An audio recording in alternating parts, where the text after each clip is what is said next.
نخائی ڈور spinal cord یہ مرکزی عصبی نظام کا حصہ ہے جو ریڑھ کی ہڈی میں محفوظ ہوتا ہے۔ یہ نیچے کی جانب کسی قدر چپٹا اور اس کا آخری حصہ ریشوں جیسا ہوتا ہے، اسے انتہائی ریشہ کہتے ہیں۔ نخائی ڈور کے کام: جلد، کان وغیرہ حساس اعضاء کی جانب سے دماغ کی جانب تیز رفتاری سے تحریک کی ترسیل کرنا، دماغ سے عضلات اور غدود کی جانب تیزی سے احکامات لے جانا، معکوس افعال میں ہم آہنگی کے مرکز کے طور پر افعال انجام دینا وغیرہ اس کے کام ہیں۔ محیطی عصبی نظام پیریفیرل نروس سسٹم: محیطی عصبی نظام میں عصبی نظام سے نکلنے والے اعصاب کا شمار ہوتا ہے۔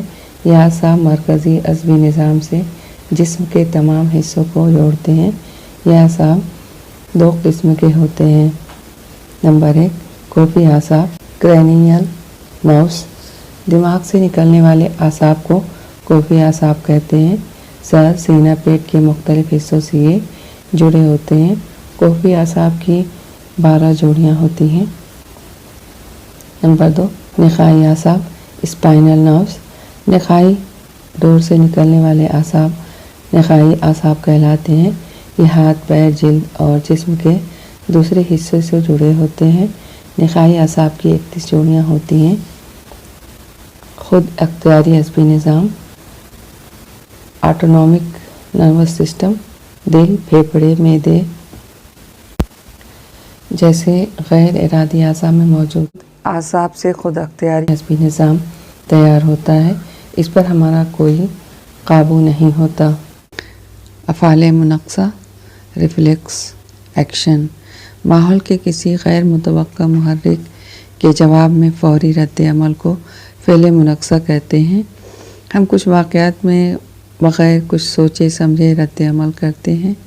اس عمل پر ہمارا کسی قسم کا قابو نہیں ہوتا۔ یہ عمل یعنی ماحول کے محرک کو دیا ہوا جوابی عمل ہے۔ ایسی حالت میں دماغ کے بغیر بھی قابو اور ہم آہنگی برقرار رہتی ہے۔ ویڈیو میں آپ دیکھ رہے ہیں کہ ایک بچی نے چولہے پر رکھے ہوئے برتن پر ہاتھ رکھا اور فوراً ہاتھ ہٹا لیا کیونکہ برتن گرم تھا۔ یہ افعال منقصہ کی ایک مثال ہے۔ آئیے ایک مثال کے ذریعے اس کو اچھی طرح سمجھتے ہیں۔ اس شخص نے ہاتھ کو موم بتی کی لو پر رکھا اور رکھتے ہی اس نے اپنا ہاتھ ہٹا لیا۔ یہ کس طرح ہوا؟ دیکھیے، جب شخص نے اپنا ہاتھ موم بتی کی لو پر رکھا تو حسی اعصاب یہ اطلاع حسی عضو سے حرام مغز کی طرف لے جاتے ہیں اور حرام مغز سے فوراً جوابی عمل کی ترسیل حرکی اعصاب کو مل جاتی ہے جو عضلات تک پہنچتی ہے اور شخص اپنا ہاتھ فوراً ہٹا لیتا ہے۔ شکل کا بغور مشاہدہ کیجیے اور اس میں موجود ترتیب کے لحاظ سے سوالوں کے جواب تلاش کیجیے۔ سوال الف: 1 اور 2 میں حقیقت میں کیا ہو رہا ہے؟ اس کا جواب ہوگا: جلد میں موجود حرارت کو حاصل کرنے والے اعصاب کے ذریعے حرارت کی تحریک حاصل کی گئی، اس لیے ہاتھ فوراً اٹھ گیا۔ سوال ب ہے: 3 میں کس عصب کے ذریعے تحریک کی ترسیل ہوئی اور کس سمت میں؟ اس کا جواب ہوگا: 3 پر حسی اعصاب کے ذریعے تحریک کی ترسیل ہوئی۔ حسی اعصاب حسی عضو یعنی جلد سے حرام مغز کی طرف تحریک کی ترسیل کرتے ہیں۔ سوال ج: 4 میں کون سا عصب ہے؟ جواب: 4 عدد پر مشترک عصبی خلیات دکھائے گئے ہیں۔ یہ حرام مغز کے بھورے مادے میں موجود ہوتے ہیں۔ سوال د: 5 میں کون سا عضو ہے؟ جواب: 5 پر حرام مغز ہے۔ سوال ہ: 6 میں جوابی عمل کی ترسیل کون سا عصب کر رہا ہے؟ جواب: 6 پر جوابی عمل کی ترسیل حرکی عصب کر رہا ہے۔ سوال و: 7 میں جوابی عمل کس مقام تک پہنچا ہے؟ اس کی وجہ کیا ہے؟ جواب: سات پر تحریک کا جوابی عمل پیدا کرنے کے لیے تحریک عضلات تک پہنچی اور ہاتھ فوراً اٹھ گیا۔ کیمیائی قابو، کیمیکل کنٹرول، ہمارے جسم میں محرکات جیسے کیمیائی مادوں کے ذریعے بھی قابو اور ہم آہنگی رکھی جاتی ہے۔ در و ابزاری غدود کی وجہ سے محرکات خارج ہوتے ہیں۔ ان غدود کو بے نالی غدود کہتے ہیں۔ ان غدود کی جانب ان کا افراز ذخیرہ کرنے یا افرازات کو لے جانے کے لیے نالیاں نہیں ہوتی، اس لیے افرازات تیار ہوتے ہی وہ راست خون میں شامل ہوتے جاتے ہیں۔ یہ در و ابزاری غدود جسم میں اگر مقررہ مقام پر بھی ہوں تب بھی محرکات جسم کے تمام حصوں میں خون کے ذریعے پہنچتے ہیں۔